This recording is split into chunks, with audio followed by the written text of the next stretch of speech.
ပညာခါတော်ဖြစ်စီရလျောစွာယဟန်ရှင်လူယောဂီတွေမြတ်တာများပြီးတော့နေပါတယ်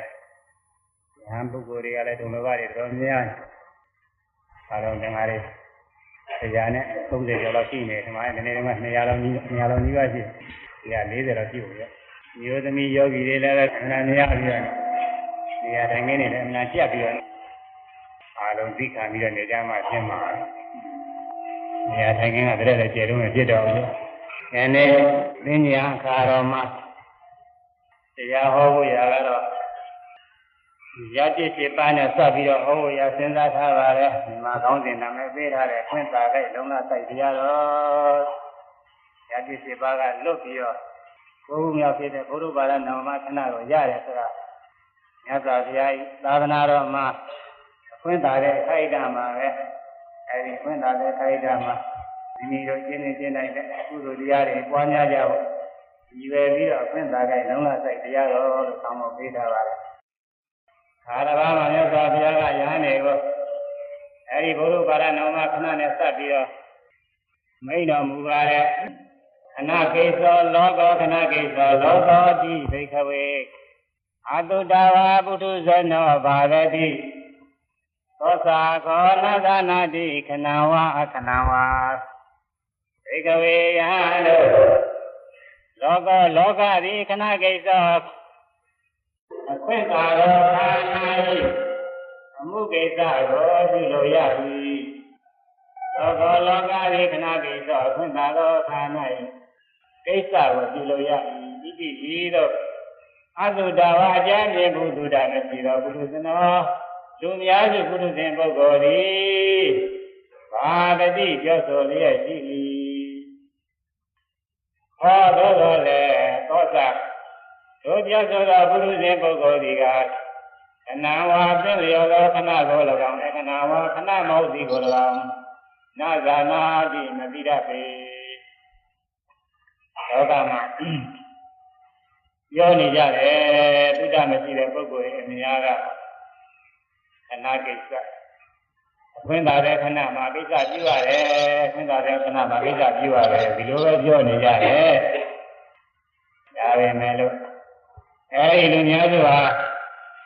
အခွင့်သာတဲ့ခဏဆိုတာလည်းသူတို့သိတာမဟုတ်ဘူးအခွင့်သာတဲ့ခဏမဟုတ်တာကိုလည်းသူတို့မသိဘူးခဏဆိုတာဘယ်လိုအားခေါ်လဲခဏမဟုတ်တာကဘယ်လိုအားခေါ်လဲဆိုတာမသိကြဘူးလောကအနေအချင်းတော့သူတို့ခွင့်တာကသိတာပေါ့လေမြတ်စွာဘုရားလိုတော်နဲ့ဆိုတော့အဲ့ဒါမဟုတ်ဘူးလောကအနေအချင်းတော့လေယာကိုင်းကျော်စိုက်ပြတဲ့ပုဂ္ဂိုလ်တွေမှာမဟုတ်ကြတဲ့အခါမဟုတ်လို့ရောက်တဲ့အခါကာလကြရင်ဒါသူတို့ခွင့်တာကဟောစိုက်ပြဖို့ရအဲ့ဒါခဏပဲဒါသူတို့ရဲ့ခဏအကြောင်းဝယ်ပြီးတဲ့ပုံစံတွေမှာလည်း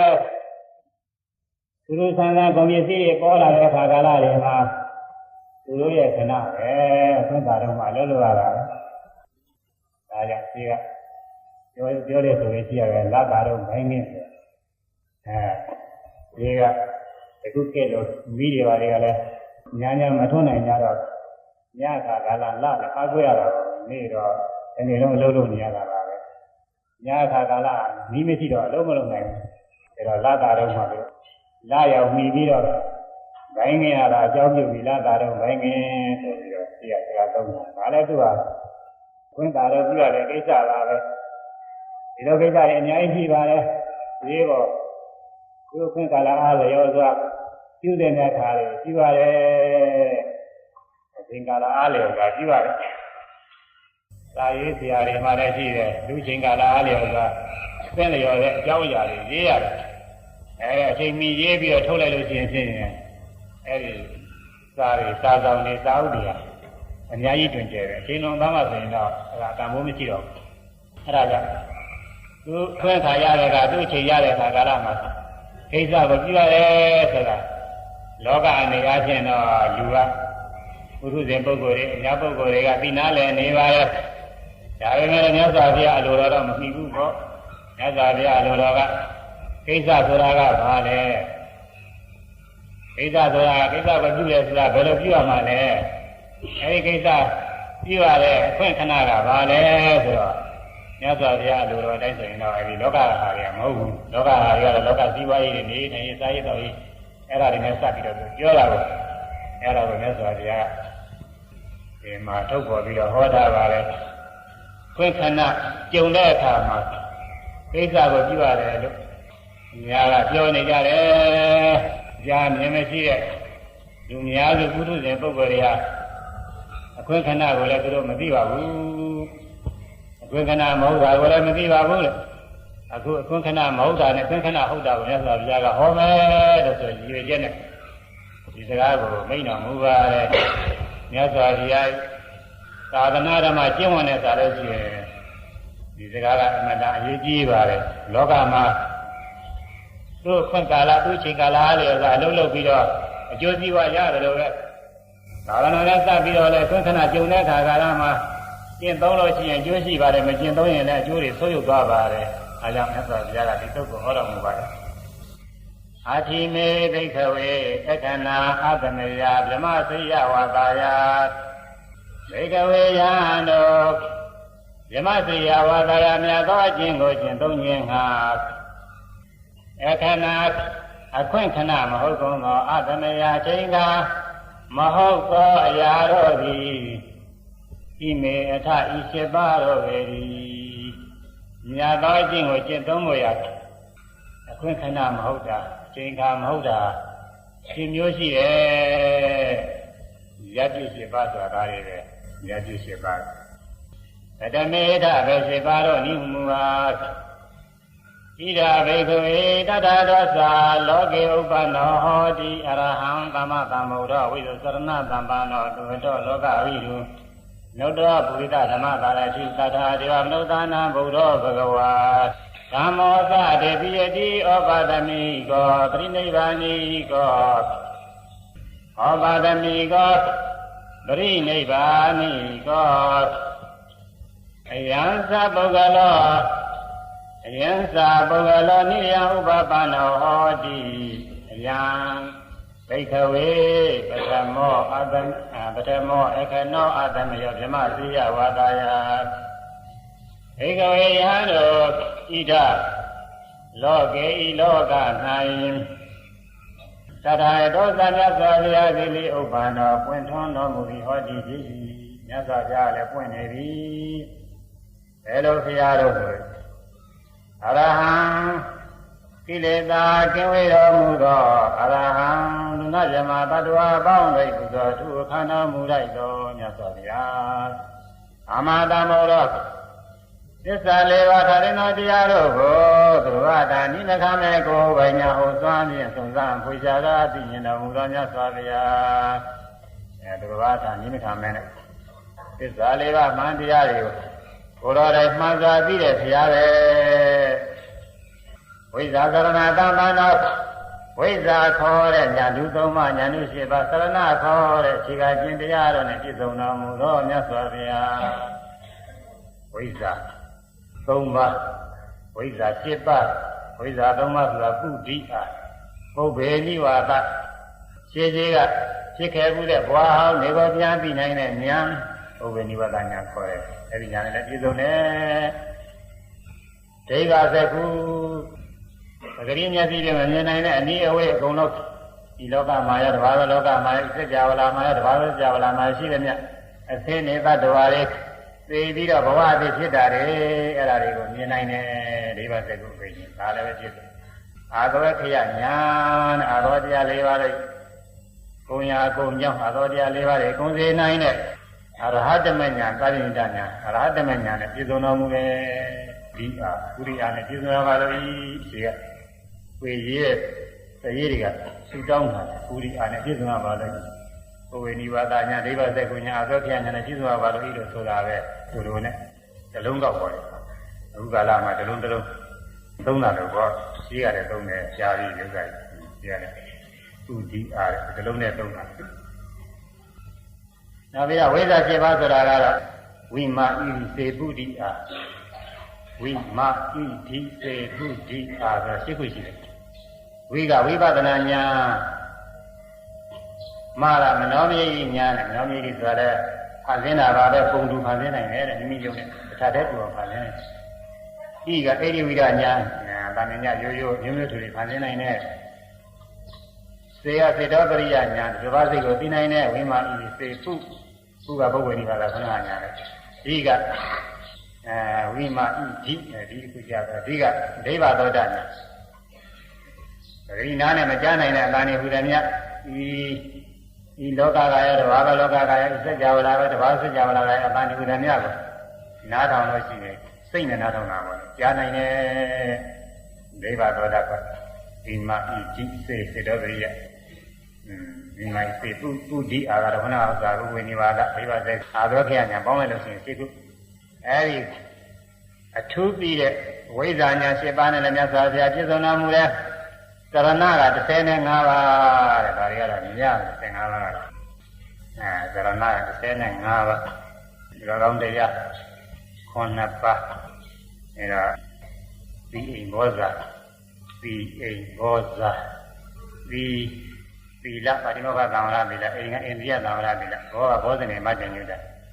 ဇာရဇာကရိယအဲဒီ၄ခုနဲ့30ခုရှိပါတယ်ယူပါဇာဇံသရုပ်ဇံတိုင်အောင်ဇံ၄ခုထည့်လိုက်ရင်35ပါးရှိတယ်အဲဒါနဲ့လည်းပြည့်စုံတော်မူတဲ့သရဏအခြေခံအကျင့်တရားတွေတဲ့ဒီအခြေခံအကျင့်တရားတွေနဲ့ပြည့်စုံမှမိမိတို့လိုရှိရရောက်နိုင်တယ်ခြေထောက်နဲ့လည်းတူတယ်ဒီအခြေခံအကျင့်တရားတွေသီလဟာအရေးကြီးတာပဲသီလရှိတဲ့ပုဂ္ဂိုလ်ကမိမိတို့ဖြစ်ချင်တာဖြစ်နိုင်တယ်သီလအိန္ဒိယသံဝရသီလဒီကလည်းအခြေခံတစ်ခုပဲဘောဇနေမတ္တညုတစားရင်စားတော့တဲ့ခါကာလမှာအတိုင်းရှင်နေပြီးပြီးတော့စားရတယ်ဒီသုခနာရှင်ရှင်ပြီးသုံးတော်ရတယ်ဇာဂရိယနိုးကြရတယ်မနေ့ကမှလည်းပဲထိုင်ရဖြစ်စေဉာဏ်သွားရဖြစ်စေ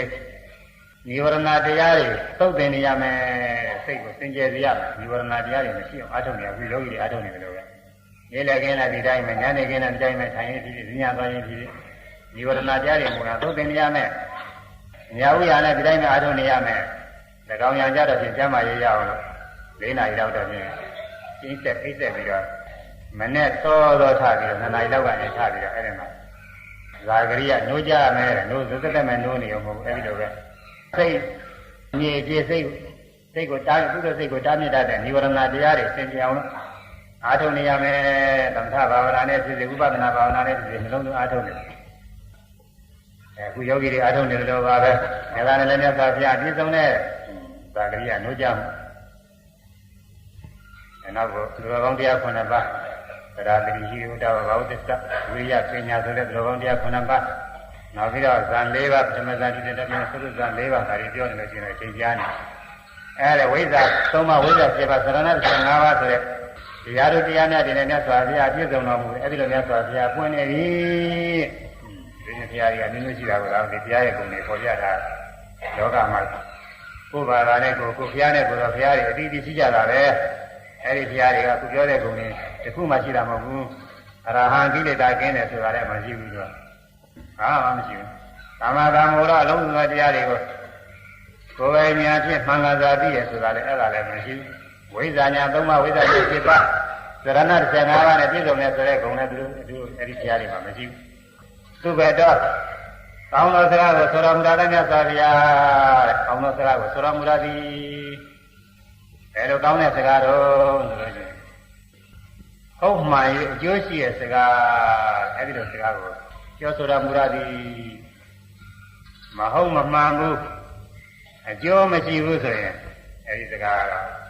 မကောင်းတဲ့စကားပဲသူတစ်ပါးကြိုက်ဖြစ်ဖြစ်မကြိုက်ဖြစ်ဖြစ်မကောင်းတဲ့စကားကနှစ်ခွန်းလို့ယူရတယ်မဟုတ်မမှန်ဘူးအကျိုးမရှိဘူး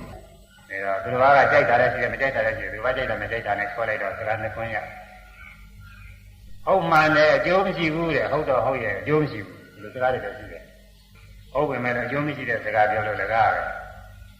အဲဒါလည်းသူများကြိုက်တာလည်းရှိတယ်မကြိုက်တာလည်းရှိတယ်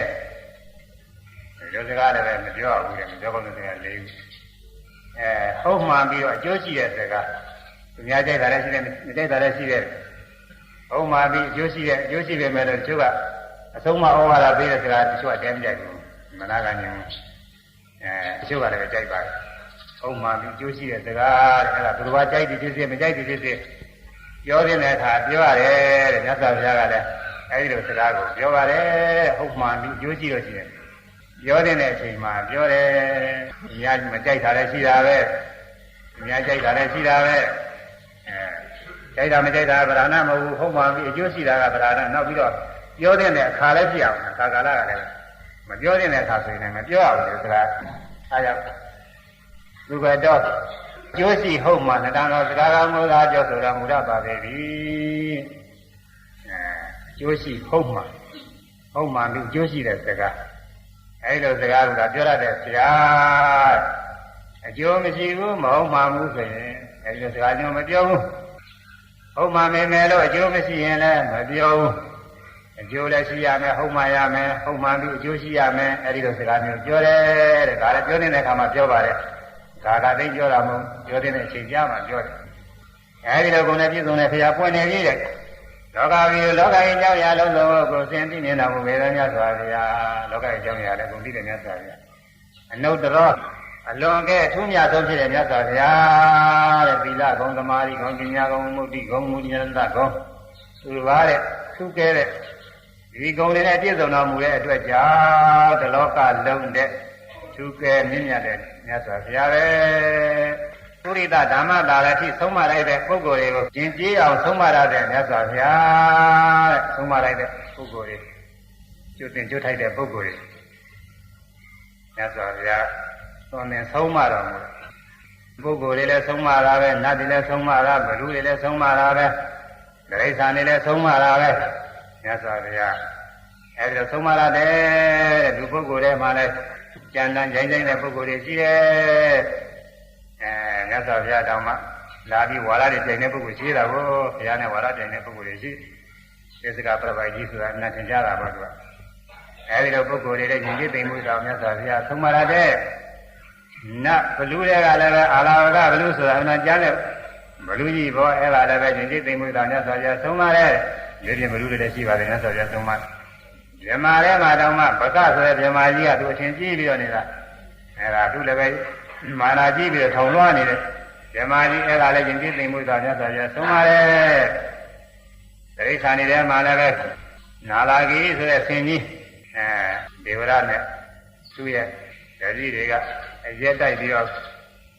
မြတ်စွာဘုရားဆုံးမဝင်တဲ့မြတ်စွာဘုရားကိုဆင်ကြီးထိုးသအောင်လို့ဆွတ်ကြတာကိုအဲ့ဒါကိုမြတ်စွာဘုရားဆုံးမတော်မူတယ်လွယ်ပါပဲသူကမေတ္တာနဲ့အာတိနဲ့မေတ္တာနဲ့မေတ္တာဘာဝနာဖြင့်သုံးပါးဘာမှဟောပြောနေတာဟုတ်ပါဘူးသူကဆိုရင်ဒီမှုဝေကြည့်တာနောက်မှဟောရတာပဲ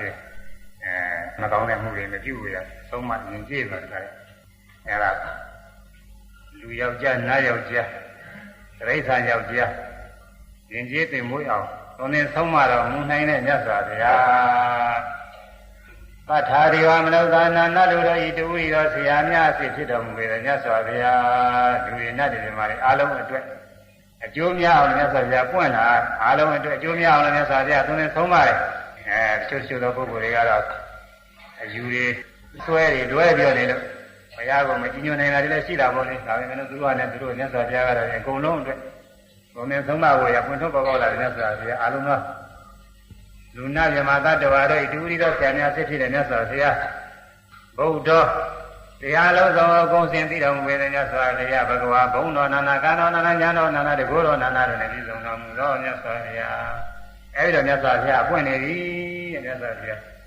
တရားဆိုတာပွင့်နေတယ်ဒါညာမှာပွင့်တယ်ကရာစီလောကေဥပ္ပဇံတိတထာဂတာလောကေလောက၌တထာဂတာမြတ်စွာဘုရားတော်စီကရာစီတရားတစ်ခါ၌ပါလေဥပ္ပဇံတိပွင့်တော်မူကြကုန်၏ဘုရားမပွင့်တဲ့ခါကများကဘာတော်မှဘုရားမပွင့်တဲ့ကဘာတွေကများခါတရားကဘာတော့ရာထောင်သိမ့်သန်းဂရေအသိချေဘုရားမပွင့်တာရှိဘုရားပွင့်တဲ့ကဘာကနည်းနည်း90ကဘာအတွင်းမှာဘုရား9စုအခုထိဘုရား9စုပွင့်တာလေ90ကဘာအတွင်းမပွင့်တဲ့ကဘာတွေတော်တော်များများရှိတယ်ဒီကဘာက4စုရှိလို့ဒါတော့9စုဖြစ်တယ်ဒီကဘာက4စုနှုတ်လိုက်မယ်ဆိုလို့ရှိရင်ကဘာ90အတွင်းကဘုရား3စုပဲပွင့်တယ်အဲတော့ကဘာ30မှာ1စုပွင့်တယ်တွက်လိုက်လို့ရှိရင်ကဘာ30 1စုဆိုတော့29ကဘာဘုရားကမပွင့်ဒါကတော်တော်များပါသေးတယ်တခါပြန်အဲဒီလိုပဲကဘာရာနဲ့ထောင်နဲ့တောင်းနဲ့သိန်းနဲ့သားနဲ့ကြည့်ပြီးဘုရားမပွင့်တဲ့ခါတွေရှိတယ်ဘာလို့လဲမပွင့်နိုင်လို့ဆိုဘုရားဖြစ်အောင် ပြည့်ရတယ်တောင်းလာလဲနဲတာမဟုတ်ဘူးခုနေတော့ပြန်ဘုရားလုံးနေပေါ်ပါတယ်ဘုရားလုံးနေပေါ်ပါတယ်ဒီဘုရားဝါဒမှာဘုရားလုံးနေတော့များမဟာယာနဆိုရင်တော့သူတို့တော့အကုန်လုံးဘုရားလုံးနေလို့ရတာပဲဘုရားလုံးနေအကုန်လုံးဘုရားဖြစ်အောင်ရှင်းရမယ်လို့ပြောတယ်သူတို့စာထဲမှာဆိုရတယ်ဘုရားဝါဒကယဟနာဖြစ်ုံနဲ့ကိစ္စပြည့်ရဲ့ဆိုတာမပြည့်စုံနေဘူးတဲ့သူကဆိုတယ်သစ္စကဗုဒ္ဓဖြစ်ပြီးတော့ကိစ္စပြည့်တယ်ဆိုတာလည်းမပြည့်စုံနေဘူးတဲ့သမ္မာသမ္ဗုဒ္ဓဘုရားကိုဖြစ်အောင်မှာသမ္မာသမ္ဗုဒ္ဓဘုရားမဖြစ်သေးတဲ့ကာလပါလုံးသံဃာဘုဆင်းရဲကလုံးဝမလွတ်မြောက်သေးဘူးသူတို့ကဒီလိုဆိုတယ်ဒါပေမဲ့လို့သတ္တဝါတွေဣဇာပြလိုက်ပြီးတော့သတ္တဝါတွေရဲ့စိတ်ကနူးညံ့လို့သတ္တဝါတွေအလိုလိုက်ပြီးတော့အရာတဖို့ရောက်ရင်လည်းကိစ္စကြီးတယ်သစ္စကဘုရားဖြစ်ရင်လည်းကိစ္စကြီးတယ်လို့ဘုရားကအလိုလိုက်ပြီးချော့မော်ပြီးတော့ဟောထားတာတဲ့ရဟန္တာဖြစ်ပြီးသစ္စကဘုရားဖြစ်ပြီးတဲ့အခါဘုရားအလောင်းကိုပြန်လို့အောင်ပါလို့ဒီလိုဆိုတာကိုသူတို့ကြားနေရတယ်လို့ဆိုတယ်သူတို့လည်းဒီတိုင်းကျင့်နေတာခုလည်းဒီအကုန်လုံးဘုရားအလောင်းတွေယောက်ျားရမိန်းမရောအကုန်လုံးသူတို့ကတော့ဘုရားအလောင်းတွေပဲဘုရားဖြစ်ဖို့သူတို့ကဆူတောင်းပြီးတော့ကျင့်တာဘယ်တော့ပွင့်ကြမယ်တော့မပြောတာဟုတ်ဒီဘုရားတွေကတော့ပွင့်မဲ့ကာလဘယ်တော့ရဝေးပဲလည်းတော့ပြောတာပြီးတော့သူတို့မဟာယာနမှာဘုရားဖြစ်ပြီးတော့လည်းနိဗ္ဗာန်ကိုတပါးနဲ့မဝင်ရသေးဘူးတဲ့ဒါလည်းပါသေးတယ်တတ္တဝါတွေနဲ့တပြိုင်နဲ့ဝင်ရမှာလေတပါးနဲ့ဝင်သွားရင်ဒီကိုကောင်းကြတယ်ဆိုတဲ့အနေမျိုးရောက်တာပေါ့လေကဘုရားဖြစ်ပြီးတဲ့နိဗ္ဗာန်ဝင်ရတယ်အဲ့ဒီတရားဘယ်နာသွားနေလဲပြောတာဘုန်းကြီးသစ္စာကြည့်တာတော်တော်ကိုသဘာဝပဲကြတာသူတို့ယူထားတာဓမ္မကစပြီးတော့ဘယ်လိုပုဂ္ဂိုလ်ကဒီလိုစာရေးထားခဲ့တယ်လည်းမသိပါဘူးနောက်ပုဂ္ဂိုလ်တွေကတော့ဟုတ်ယုံကြည်နေကြတာစာကတော့မာယာနာစာတွေကသစ္စာရောပြိဋိဘသာပြဒနာနှစ်ပေါင်း400-500ကျော်မှရှင်းတာလားသူတို့စတော့မရှိသေးဘူးသူကလည်းနောက်ပုဂ္ဂိုလ်တွေရေးတယ်ဟိန္ဒူတွေကဘုရားဘာသာတရားတွေသိအောင်လို့ရေးတယ်လို့ဆိုတာပဲနိကာအသင်္ခါကတော့ဟိန္ဒူတွေကသာသနာတဲ့ညာလို့ဝင်ပြီးညာလို့ပြီးတော့သူတို့ကြတော့မထေကြီးဆရာတော်ကြီးဖြစ်နေမှာပေါ့အဲဒီကနေပြီးသူတို့ကကြားနေပြုတ်ထားခဲ့တာလေဥစ္စာဘုရားဘာသာတရားတွေပြည့်အောင်လို့နိကာအသင်္ခါကြားကပြောတယ်ဘုန်းကြီးကစတယ်ကတော့တဲမိရုံနိကာအသင်္ခါသာဒီပြင်ဒိုင်းကနာတွေနှိမ့်တန်နဲ့တူပါရတဲ့အောင်မယ်နောက်တော့မဟာယာနကြားစာတွေကြည့်တော့သူကပုပ်ပုံရတယ်အဲဒီလိုပုဂ္ဂိုလ်တွေကရေးထားကြပုံရတယ်မဟုတ်ပြုတ်တွေရေးထားကြအဲဒါဘုရားပြပြီးတော့သူကနိဗ္ဗာန်မဝင်ရသေးဘူးတဲ့သူကပြောတယ်အားလုံးသတ္တဝါတွေအကုန်လုံးဘုရားဖြစ်ပြီးမှဒီကြိမ်နဲ့ဝင်ရမှာဆိုတာအဲဘုန်းကြီးတွေပြောတင်းလို့မရဘူးဟောလို့လို့ဆိုဒီတင်သတ္တဝါတွေထားပါဦးနော်လူပုဂ္ဂိုလ်တွေတွေကိုတရားနဲ့ဝေးနေတဲ့ပုဂ္ဂိုလ်တွေအများကြီးရှိတာပဲအဲဒီပုဂ္ဂိုလ်တွေဘယ်တော့မှပွင့်မလာမသိဘူးဟိုတင်းတော့ပဲဘုရားဥပ္ပယလက်ထက်ကဘုရင်ပြောတာတော့ပဲဟိုမဒီနေ့ကြီးရက်ကြောက်တာဒီကောင်ရလာတယ်ဆိုတော့ဘုရားဝင်းကလည်းသူကဘုရားလောင်းဘုရားစုပါတော့ဘုရားလောင်းဖြစ်တော့သူကမကြခင်ပွင့်အောင်လို့သူကပါရမီတွေဖြည့်ပြည့်ပြီးတော့အထုတ်အဲသူကတကောင်ရလာတယ်ဆိုပြီးတော့ဘယ်နဲ့ရလာတော့ဆိုတော့အနု900အဲ့လိုနဲ့လူ2ယောက်အကျယ်မူးတဲ့လူ2ယောက်ဗန်ကြထိုးပြီးတော့ကနေတာသူကြားခဲ့လို့ပြောတယ်အဲ့နဲ့ကြားခဲ့အနု900ရင့်မာတဲ့ရိတ်ဘုရားဖြစ်တဲ့ဘုရားအလောင်းရင့်မာကအရင့်မာကရိတ်ရှိတယ်အဲ့ဒါစင်တိုင်းပွင့်အောင်အဲဒီကနောက်တော့မှအနု900ဆိုတဲ့ဘုရားအလောင်းပွင့်အောင်အနု900ရင့်မာတဲ့နောင်လာ8000ဘုရားပေါင်းကွဲ့အဲဒီကနောက်လည်းပဲဘုရားတော်ကြီး8000ရှိသေးတယ်ဆို8000တော့ဒု2ယောက်ကွဲ့ရဲ့ဓမ္မတွေအဲ့ဒီ8000တော့သူတို့ဘုရားပွင့်မှာဒု2ယောက်ကွဲ့ဒု2ယောက်နောက်ခင်ကြီးပေါက်ကွဲ့အဲ့ဒီခင်ကြီးပေါက်ဆိုတာလေဘုရားဖြစ်အောင်လို့သူကလည်းသိပြီးရှင်းတယ်အဲ့ဒီသူเจ้าဝါမှာသွားပြီးတော့ဒီအယမှုသမားတွေကဆိုကြတာလေဒါခင်ကြီးပေါက်ကကြားတယ်စဉ်းစားအနု900ရင့်မာတယ်ဆိုတော့ငါရှိကပွင့်မဲ့ဘုရားတော်ကြီးအများကြီးပဲနောင်လာ8000ဘုရားပေါင်းဆိုတော့တော့ပုံများသေးတာငါတော်တော်နဲ့မပွင့်ရသေးဘူးအဲ့ဒီကနောက်ဆို8000တော့ဒု2ယောက်ကွဲဆိုတော့အဲ့ဒီ8000တော့ဒီအရေးသမားတယောက်တော့ပွင့်အောင်မယ်ဆိုတော့ဒုရှိကပွင့်မယ်ဘုရားအလောင်းနောင်တော်တွေကခုတည်းကမူတော့မွေလို့ရှိသေးတယ်ငါတော်တော်နဲ့ပွင့်ရမှာမဟုတ်ပါဘူးဆိုပြီးတော့အဲ့ဒီမှာဟိုတဲ့လူထွက်တယ်လို့ဆိုတာကိုသူကဘုရားအလောင်းထွက်သွားတော့သူကအဲ့ဒီလိုပြောတော့ဘောရဝေကလည်းပြောအေးဒီလိုဆိုလို့ရှိရင်ခင်ကြီးပေါက်လည်းထွက်အောင်မှရှင်းမှာသူလည်းဘုရားတော့ဝေးသေးတာခင်ကြီးပေါက်နောက်ကြပါသူကကိုရမယ်လို့ဖြစ်နေတာသူကအဲ့ဒီလိုဖြစ်တယ်အဲ့ဒါလည်းပဲဘုရားဟိုလောကမှာရှိတဲ့တော့လူတွေတရားနဲ့ဝေးနေတဲ့ပုဂ္ဂိုလ်တွေပဲအချိန်များပြန်မရဖြစ်မယ်မသိဘူးအဲ့ဒါတွေအကုန်လုံးမှတည်းနဲ့ဝင်ရမယ်ခဲ့တာဟောလူတွေပြင်းတိရစ္ဆာန်တွေဆိုတာအများကြီးပဲပို့ကုန်ကြီးဘာမှအသိမရှိတဲ့အကောင်းကြီးအများကြီးဒါတွေအကုန်လုံး ရားဖြစ်ပြီးမှအကုန်ဝင်ရမယ်ဆိုတော့အရင်ကပွင့်နေတဲ့ဘုရားတွေဘယ်သွားနေရမှမသိစဉ်းစားလို့မရဘူးလားမာယာနောက်ပါလားတော်တော်မဟုတ်တဲ့ဝါဒပဲဆိုတာမဟုတ်တဲ့ဝါဒအဲဒီလိုဘုရားအလောင်းတွေကတော့များတာပဲဒါတော့ဒါရင်လည်းပါရမီဖြည့်အောင်ပါရမီပြည့်အောင်လို့ဖြည့်ကျင့်နိုင်တဲ့ဘုရားအလောင်းကသူကနဲလို့ဒါကြောင့်ဘုရားကြီးပွင့်ခဲ့တယ်တဲ့ဂရာစီပြန်တစ်ခါမှတော့လေလောကီလောကနဲ့တထာဂတာမြတ်စွာဘုရားတို့သည်ဥပ္ပဇံဒီပွင့်ထွန်းဘောတော်မူလာကြကုန်၏ဘာနဲ့တူတယ်ဆိုရင်မိုးမောင်ကြပြီးမိုးရွာနေတဲ့အခါမှောင်ကြီးမဲတဲ့တခါတည်းလေးလျှက်ရုံလေးလက်တယ်အဲ့ဒါလိုပဲတဲ့ဒါတောင်မှဒီဥပမာတောင်မှလျှက်ရုံကအလက်များကောင်းများပါလေဦးမဲလျှက်ဆိုရတဲ့ခဏခဏသက်ကတာကလက်တယ်ကဘာမှာဘုရားပွင့်တယ်ဆိုရင်အမှန်ကိုနဲပါတယ်အဲဒီလိုဘုရားပွင့်တော်မူတဲ့အခါအမှန်ရခဲ့တယ်အဲဒီလိုရခဲ့တဲ့မြတ်စွာဘုရားအခုပွင့်နေပြီတဲ့ဤလောက၌ဤလောကီလောကနဲ့တာဂတော်မြတ်စွာဘုရားသည်အရာစကြည်သောဂုဏ်တော်တို့နဲ့ပြည့်စုံတော်မူသောဂုဏ်တော်ကိုယ်ပါလည်းပြည့်စုံတော်မြတ်စွာဘုရားသည်လောကီလောကနဲ့ဥပ္ပန္နောဟောတိပွင့်ထွန်းဘဝတော်မူလာခြင်းသည်ဓမ္မောသတေတိဒီဩပသမိကောပရိနိဗ္ဗာနိကောသံဘောရဂာမိတထာဂတပုရိတောဩပသမိကောမိလေသာငြိမ်းခြင်းကိုပြုတာဖြစ်စေရသောပရိနိဗ္ဗာနိကောရှင်ခသိငြိမ်းခြင်းကိုဖြစ်စေရသောသံဘောရဂာမိသစ္စာလေးပါးကိုဖောက်ထွင်း၍သိနိုင်သောအရိယာမေသို့ရောက်စေရသောတထာဂတပုရိတောသုက္ကတပုရိတောမြတ်စွာဘုရားဟောကြားတော်မူအပ်သောဓမ္မောသတရားကိုဒေတိယတိဟောအပ်၏မြတ်စွာဘုရားဟောတဲ့တရားလည်းဟောနေပြီဘုရားကိုယ်တော်ရင်ဟောတာလည်းရှိနေမယ်မြတ်စွာဘုရားဤတတိယဆက်ဆက်ဟောနေတာလည်းရှိတယ်အဲဒီလိုတရားဟောလိမ့်မယ်ဘယ်လိုတရားတော်ကိုဩပသမိကိုကိတိတာကြီးစေနိုင်တဲ့တရားသာမန်ဒါနသီလကုသိုလ်အကျိုးတွေရပြီလူချမ်းသာနာချမ်းသာလေးရပြီဒီလိုတရားမဟုတ်ဘူးတဲ့ဩပသမိကိုကိလေသာငြိမ်းစေနိုင်တဲ့တရားလည်းဟောနေပြီကိလေသာငြိမ်းစေနိုင်တဲ့တရားဆိုတာအခုဒီကယောဂီတွေတရားအားထုတ်နေတဲ့တရားမျိုးတွေပဲဝိပဿနာတရားတွေပဲဒါတွေဓဝါ6ပါးကဖြစ်တိုင်းယုံနာနေရှုရဖြစ်တိုင်းယုံနာနေကိုရှုရင်အဲဒီဖြစ်တိုင်းယုံနာနေစပြီးတော့ကိလေသာတွေငြိမ်းတယ်မြင်တာရှုလိုက်မြင်တာဖြစ်ပြဲသွားမမြဲဘူးသိလို့ရှိရင်အဲဒီမြင်တာနဲ့စပြီးတော့လောဘဒေါသမောဟကိလေသာမဖြစ်ဘူးကြားတာရှုရင်လည်းဒီလိုငြိမ်းတာပဲ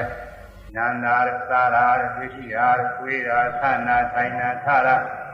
လှုပ်ရှားတာဖြစ်တိုင်းကိုယ်မူရတဲ့ရှု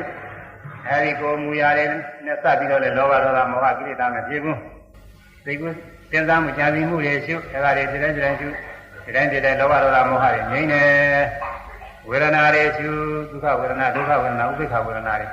အဲဒီဝေဒနာနဲ့စပြီးတော့လေလောဘဒေါသမောဟမဖြစ်ဘူးကိလေသာငြိမ်းတာပဲအဲဒီကိလေသာငြိမ်းကြောင်းတရားတွေဟောနေပြီသတိဓာန်တရားများတယ်ပေါ့သတိဓာန်လုံးမှလာတဲ့တရားများတယ်ဩပသမိကောကိလေသာကိုငြိမ်းစေရသောဓမ္မောသတရားကိုလည်းဒေတိယတိဟောအားဟောနေပြီတဲ့တရားလည်းဟောနေပြီတရားမဟောတဲ့ခါလည်းရှိတယ်တရားမပွင့်တဲ့အခါရှိတယ်တရားပွင့်ပြီးပညာတော်လည်းတရားမဟောသေးတဲ့အခါလည်းရှိတယ်မြတ်စွာဘုရားပွင့်ပြီးကစားက49ရက်ပတ္တ49ရက်အတွင်းမှာတရားမဟုတ်